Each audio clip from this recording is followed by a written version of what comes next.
Yo guys, welcome back to the vlog. This week in England, it is cold. It is puffer jacket season already, and we're in September, which is absolutely ridiculous. But it's another week, more work. Med school is quite active at the moment. We had life support training, so now I knew how to save lives already, but now I kind of got a reminder of how to save lives. It's kind of information that I hope I never need to use because it'll be quite scary. But it's still great to learn it nonetheless, that if someone was to collapse, I know exactly what to do. And then property wise, it's out of our control at the moment. We're just waiting for solicitors to do their job really. And the course, we are making progress, and I'm going to share some updates on exactly what's happening with the course. But for now, we're going to go out, grab a munch. Yo guys, we are out and we are having some bao buns. This is what they look like if you've never seen a bao bun before. But the concept of a bao bun proves to me that you can have filled sadza.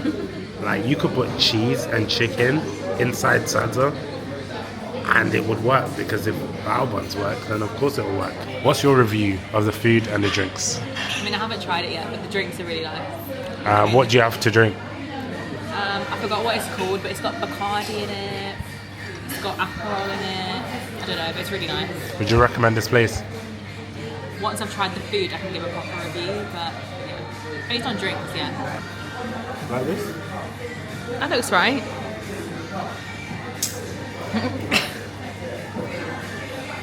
You can't use two hands. There you go.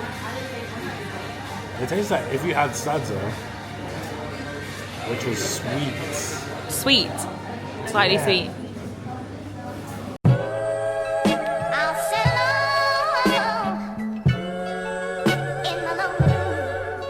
Everyday hustle like William. Yeah. Everyday hustle like William. I'm charging the chicken just for the verse. Yeah. I get in that kitchen, I cook, go to work. So today we're on site. Can you talk us through this project? This massive project going on in South London. Just talk us through everything that's going on here. So we previously had a 2-bed. So we had a 2-bed first floor flat. We've put on a loft conversion on top of it. So now we've got a 4-bed and 2-bathroom flat, and increased the square footage by about 40 square meters or so. So we're up to 110 square meters. So it's quite a big difference. Okay, nice. And why did you decide to go for all the features that you went for in this room? In this room, there aren't actually that many features, to be honest. We with the mansard, with it being a mansard loft conversion, you obviously get the sloped wall, which is a bit of a feature in itself, to be fair. Actually, no, we have got features. We've got features. We've got our French door out here onto our roof terrace. So this is very unnecessary, but it's a nice feature. It's give a nice bit of outdoor space to whoever's got this room in here. So yeah, I feel it's a good space. I feel like because I'm looking to rent to sharers on the back end, then this space will actually be used for all tenants, even though it's off the back of a bedroom. But even if it's not and it's just used for this person here, this is a great space. I'd be very happy if I was in that bedroom there. Okay, nice. And how much is this roof terrace cost to make? I've never seen stuff like this before. The roof terrace as an addition, I wouldn't know the exact breakdown, but I don't think it was much more than a few £1,000s, because everything else would be built here anyway. So the finish of it would be as if it was what they call them. I think it's a warm felt roof or something like that. So it's all kind of the same. The only thing that's additional is the glass balustrade that's there and whatever finishing material we get on the back there. So I would say all in, ballpark, let's call it 5 or 6 grand more for this. Okay, nice. 5, 6 grand for basically a garden. Yeah. All right, let's see the other rooms, what we're working with in this place. Let's check out. All right, bedroom number 2. Yes, so we got the second bedroom in the loft conversion here. Again, I didn't say in the other one, but again, 16 square meters. So we've got 2 16 square meter rooms. And if you've ever been searching for rooms in London, you'll know that this is just about as big as you'll get. I don't think I've seen many rooms bigger than this. We got really. I wish I showed the headspace, the head height in the other room. The other room was even bigger than this. You can't touch the ceilings, but we got really good headspace in here. We got 2 Veluxes to allow a lot of natural light into this room. We got our eaves in for a bit of storage, so no wasted space there. Considering putting some fitted wardrobes here. So you got the eaves behind it. Yeah. Because it's a bit of an awkward. I'll ask you after where you would put the wardrobes in here, because it's a bit of an awkward space to get the wardrobe into because of a lot of the sloped walls. So we're thinking about getting some there. But yeah, I think I'm just very happy with the size of the rooms. So the initial plan was to put the wardrobe here. Yeah, that's but naturally what I was thinking. Because of this slope here, there's no wardrobe space. Yeah, You would open it and there's nothing to go back into. However, potentially, I've only just thought about it now, I might put a desk there. I might put a desk there. If there wasn't a radiator there, that could also work, but exactly then this. maybe it will block the door. Exactly. So here will be a Juliet balcony. So the 2 doors will open inside like that, or like open out like that, and there'll just be the railing there, so you can come out and have your morning coffee, whatever you want to do here. And then you've got a nice tall column radiator on this side. Cool. So I think we haven't gone extravagant with a lot of the finishes here, but everything that will be included will give a really premium feel to it also. Pretty happy with. What's the plan for this project? Plan for this project at the moment is to refinance on the back end. The numbers work quite well. We did a lot of analysis at the beginning to make sure the numbers worked. In fact, the market's moved forward, or the market's gotten better since when we picked up the deal. So the numbers work even better for us now. So it worked out to be conservative. But yeah, we're happy with the numbers on the back end. So primary plan is to refinance. And how long has it been since the day you put your offer in for this project? Wow. To basically now? A long time. A long time. I would say about 2.5 years. Damn. But the reason for that, a lot of it was by choice. So a lot of the delay was because I didn't want to do the project at the time. So what I ended up doing is getting tenants in for probably 2 years. Yeah, they were in for 2 years actually. The tenants were in for 2 years. So I basically decided to delay it for that period of time. And yeah, basically collect the rent, make sure I've got enough money to do a lot of this refurb properly. I didn't want to start the project and not have full funds in order to complete it. So very frustrating at the time, but it worked out very well. And yeah, kind of happy with how it's panned out and ready to go for the next one. Cool. So what everyone wants to know is the numbers. The numbers are.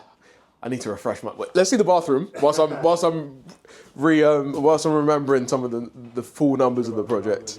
Yeah. So this initially was going to be similar to the other bedroom. Was going to be entrance to the eaves. So entrance to more storage. However, because it's quite a small and limited room, we're going to have to go with the toilet just here. So obviously with the reduced head height, it's good to have the toilet here because you got space for it, so it works quite nicely. We've got the shower space here, so we'll have quite a long shower tray. So the shower tray will be across here. We've got a couple of niches. We'll have we're going to go for a riser shower in here just because of maintenance. Normally I prefer the ones which are built into the wall, like the concealed ones, but maintenance reasons it's easier to, if there's any issue, to just take out the full unit and replace it. So it works out better like that. And then we'll just have our vanity in there. Cool. So that works out. Is there a particular reason why you didn't go ensuite straight through to the other bedroom? Yeah, so good question. The main reason why we did that is because the end user is going to be sharers. So because they're sharers, it's easier for them to access like a family bathroom essentially, rather than an ensuite only being available to one room. Yeah. So where we've got up here 2 bedrooms, it's good that they can both share this one bathroom here. So it works out better because of our end user. However, if the primary exit were to be to sell, we would consider making this an ensuite to make this a more impressive principal suite or principal bedroom. So that's the main reason for it, really. So it kind of gives us a little bit more flexibility because of our end user. That's the main reason. Cool. Now I'm done. I'm done avoiding the numbers. I'm done avoiding the numbers. Everyone wants to know. So we've got purchase price at 485. We've got fees. Fees about take us up to 530. We've got 90 for renovation. That takes us to about 720. We've got about 100 for renovation if we're being realistic here. That takes us up to about 630. And then we've got GDV anywhere between 730 and 750. So there's a healthy chunk on there for us. However, I mean, it's all going to be sat in equity because we're looking to refinance, but we're looking to put out a lot of funds in this one and already searching for the next project ready to go. Nice. So yeah. for someone who doesn't understand fees, for instance, what are some of the fees that you can There's a long list of fees and associated costs to get us up to this stage. We've got SDLT, so we've got stamp duty, we've got solicitor fees, we've got broker fees, we've got the legal fees associated with the finance, we've got surveying costs, we've got planning fees, we've got building control fees. I think that's it. That's all I can name off the top of my head. I think that's just more fees. Yeah, it's just there's a lot coming in. So you need to holding costs. So obviously, whilst the renovation's going on and there's no income for it, you're still having to pay for electric and a little bit of water and council tax. So you got to make sure you've accounted for those as well. And yeah, as it's finished as well, you're going to have the agents' fees to get the place let out. There's a long list of fees that you need to make sure are accounted for at the beginning to make sure you're not running low on cost by the end of the project. Yeah, but as things stand, you're currently within budget, right? As things stand, yeah. The problem is we've now gotten to the design stage, and I've got so many ideas for the design, and those ideas aren't cheap. So I spoke to you about the wardrobes before. Yeah. I'm not Spending cheap. too much time on Pinterest. Those aren't Pinterest and Instagram. those aren't cheap. So it's trying to find a good balance between that premium finish that you're looking for, but also doing it in a very cost effective way. And I think for the most part we've managed to do that. It's going to be a little bit of compromise on the end, but I'm sure we'll be able to get the finish that we're looking for in this. Nice. Yo team, Wagwan, welcome back to the vlog. This week has been such a weird week. Like, I was not feeling well for most of this week, which is why a lot of the vlog content went pew. But in the name of consistency, I'm just trying to keep these vlogs coming, keep them going. At the moment, the main priority that I'm literally going to crack on with some work right now is looking into the scripts for our course. I'm going to order a lot of the equipment over this weekend so we can start production basically, and I'm just finalizing the scripts. They're looking quite good, and I think for me, the focus is on delivering value. In fact, while we're here, let's have a chat. I think a lot of the time, most things in life boil down to some form of value exchange. Whether the value exchange is money, whether the value exchange is emotional, whether the value exchange is support or something else. And I think a lot of the time people need to understand this value exchange. And when you understand the value exchange, I feel like it helps you get more out of things. So let's give an example, like you meeting up with your friends on the weekend. There is a value exchange which is going on, and to say that you are, for instance, giving emotional support to your friend is giving emotional support to you.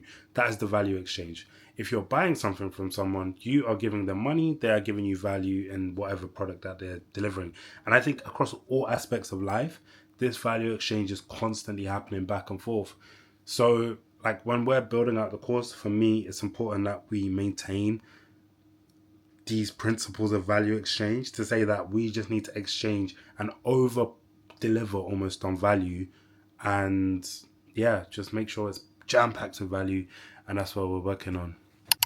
I am ordering some stuff for the course, so like tripods, lights, all of that stuff. It's coming in at £271, which feels like a lot of money at the moment, but this is an investment, like my investment into the course, and just other things that I might have to buy along the way. And I always get so scared when I'm at this stage because I know once I click that button which says order, like we're locked in. Like it's a case of obviously I'm always like this has to work, but now it's like this has to work. So we've ordered the stuff and yeah, like it's go time. Like everything is now ready for the course to just begin production basically. I just need to finalize some of the scripts and then I'm hoping by next weekend we're beginning production and I'm gonna sit down and absolutely work like crazy just to get this over the line. A lot of the time, most of the things that are required for you to build big things are very boring. And I think on social media, there's this misconception that actually, like, oh my God, I'm posting a picture with the brand new Rari, I'm posting a picture with the PhD without appreciating the boring stuff. So the boring stuff looks like literally just doing the same things every day, every day, every day. But the difference is every single day you're just trying to get 1% better. And people will see the big things on Instagram at the end and think that, oh my God, like this happened overnight without seeing the boring days. So literally this week, I guess, has been emphasis on the boring days. Like a lot of the days were boring. A lot of the days were just slogging away at, I guess, mundane tasks. But it's just how can I be 1% every single day? And if you show up and you commit to the work every single day, you allow that compounding to happen even faster. Yo, guys, I am on a walk at the moment. And one thing that I've been reflecting on is how people in the academic circle often tell themselves that they need another degree, they need more qualifications just to be able to get stuff done, almost over-analyzing situations because you're smart enough to know all of the risks in the situation, which ultimately leads you to never getting stuff done. And then people in my entrepreneurial circles almost don't have that same over-analysis of situations that people in the other circle do, and they just seem to get stuff done. And it's something that I always find to be like, people who believe they can never get stuff done are right. And they just create this self-perpetuating, reinforcing cycle that they can never get stuff done. And people that believe that they can get stuff done create this reinforcing, self-perpetuating cycle that they can get stuff done. And what you typically find is that both groups of people are right. And it's almost like the things that you tell yourself and the stories that you tell yourself at night are the things that you just continue to believe and you just continue to work like that. Guys, I am on a walk at the moment and this dog is fat, bro. Oh my gosh. Yo. Yo.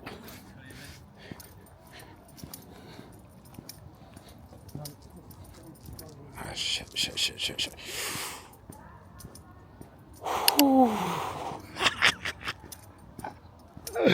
Oh boy.